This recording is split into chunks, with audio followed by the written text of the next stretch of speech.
Want to know how small businesses are winning over $140 million in federal pest control contracts every year? Today, I'm giving you the insider blueprint to the government's extermination market. By the end of this video, you'll have the clarity and confidence to win. I'm Derek James. I've personally won 32 contracts worth over $15 million working for small businesses. I've been in the federal space since 2013, and since 2019, I've helped students secure over $75 million.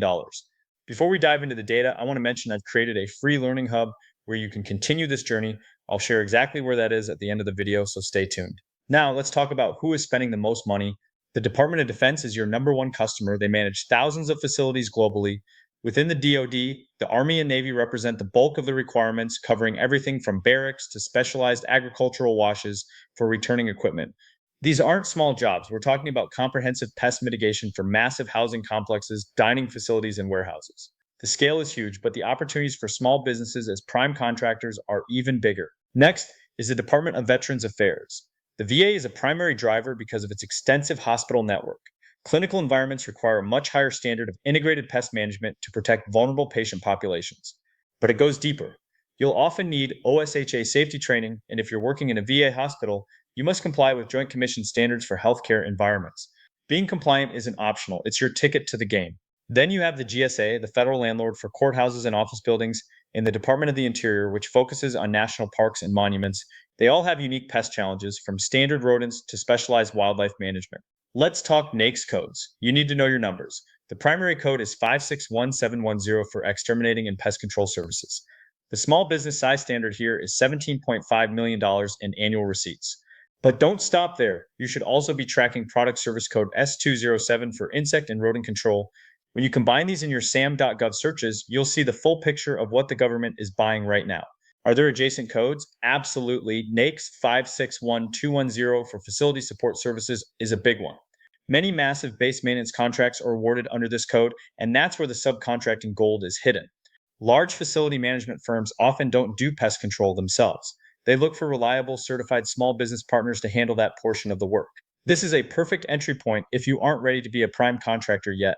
So, should you target prime or sub opportunities? My advice, do both. Many regional military and VA contracts are set aside specifically for small businesses, service-disabled, veteran-owned businesses, or 8A firms. That means you only compete against others like you.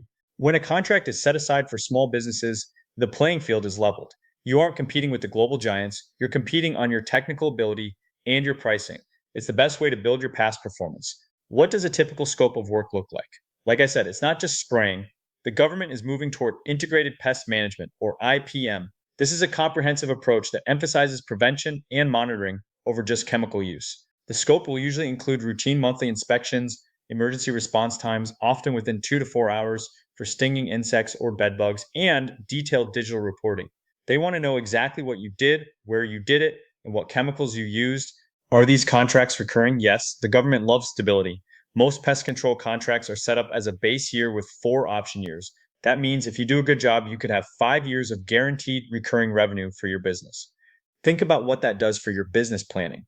Instead of chasing new leads every month, you have a stable anchor contract that pays you monthly or quarterly to maintain a federal facility. That is the power of the federal space. Let's go deeper into market research. You shouldn't just wait for the solicitation. You need to look at what's expiring. By researching past awards in fpds.gov, you can see exactly when a contract is coming up for recompete and who won it last time. Knowing the incumbent's name and their previous winning price gives you a massive advantage. You can see their strengths and where they might have missed the mark, allowing you to tailor your proposal to offer a better, more efficient solution to the contracting officer. What if a job is too big? That's where teaming comes in. You can partner with another small business to combine your capabilities. This is especially effective if one partner has the past performance and the other has the specialized equipment or local presence. Just make sure you have a solid teaming agreement in place. The government encourages small business participation, and showing a unified team can often be more attractive to an agency than a single firm trying to do it all alone. Teamwork makes the dream work in federal contracting. If you're needing more support than YouTube University can offer, I work with 10 new small businesses each quarter to help them get busy bidding and winning contracts and navigating all those details. I don't help you get registered or with your capability statement. I help you work on and submit real deals. I review your proposals and help you position your business to win. My goal is to get you across the finish line with a winning bid If you are interested in how I can support you, check the link below to learn more about how I structure my support, and you can apply to work with me at that link as well. Now back to the video. Welcome back. Let's talk about the hurdles. What certifications do you need? First and foremost, you must have state-specific commercial pesticide applicator licenses.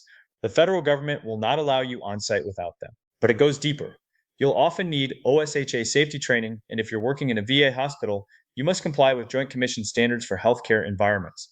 Being compliant isn't optional, it's your ticket to the game. How competitive is the pricing? This is where many small businesses fail.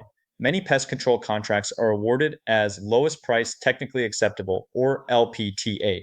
That means if you meet the technical bar, the lowest price wins. However, specialized medical or high security contracts might use a best value approach where your past performance and technical approach can help you win even if you aren't the cheapest.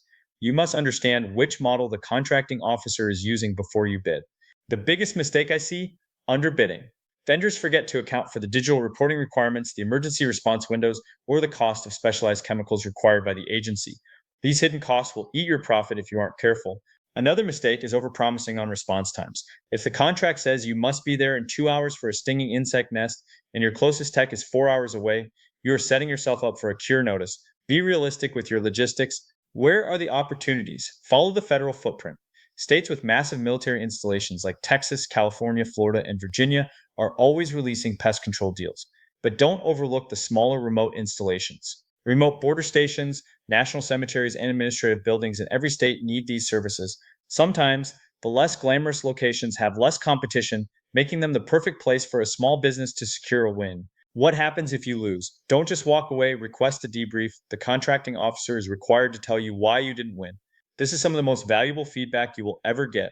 It tells you exactly where your proposal was weak. Maybe your quality control plan wasn't detailed enough, or maybe your price was too high. Whatever the reason, use that information to fix your next bid. Every no brings you one step closer to a yes if you use the debrief correctly to improve your strategy. What makes a proposal win? It's your quality control plan. A winning proposal doesn't just say we will kill bugs, it details your monitoring process, your technician training, and your emergency response protocol. It shows the contracting officer that you are a pro. And finally, emphasize your past performance. Even if you haven't won a federal deal yet, show your commercial experience with large facilities or hospitals.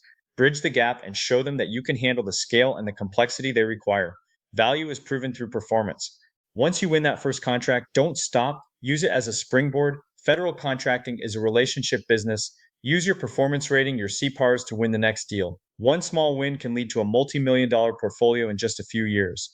As you grow, you can start targeting larger base-wide maintenance deals or even multi-state GSA schedule contracts. The sky's the limit once you master the fundamentals we've covered today. Stay focused, stay compliant, and keep bidding. To wrap it all up, focus on the big spenders like the DoD and VA. Master NAICS 561710 and tracking adjacent codes, understand the integrated pest management scope, and ensure your pricing reflects the full requirements. Stay compliant with your licenses, avoid the common bidding traps, and always lead with a professional, detailed proposal. The federal pest control market is massive and ready for capable small businesses like yours to step in. I've created a free learning hub where you can continue this journey at your own pace. Visit learngovcon.net to continue learning for free.